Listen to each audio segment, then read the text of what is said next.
Want to start using the Flip video sharing app, but not sure how? I'm Jessica, and in this video, I'll show you how to download and install Flip. Note that this video will demonstrate on iPhone, but written instructions for both Android and iOS will be listed in the description box. Now let's get started.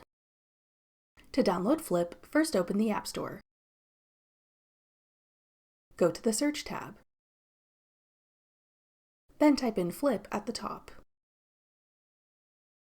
Tap Flip when it appears in the search results. Then tap Get. If prompted, use Touch ID, Face ID, or enter your password to confirm that you want to download the app. Wait for the installation to complete, then tap Open to start using Flip. That's all it takes to download Flip. If you're interested in other video sharing platforms, check out our beginner's guide to Instagram Reels next. Click the video on your screen now to watch. Thanks for watching.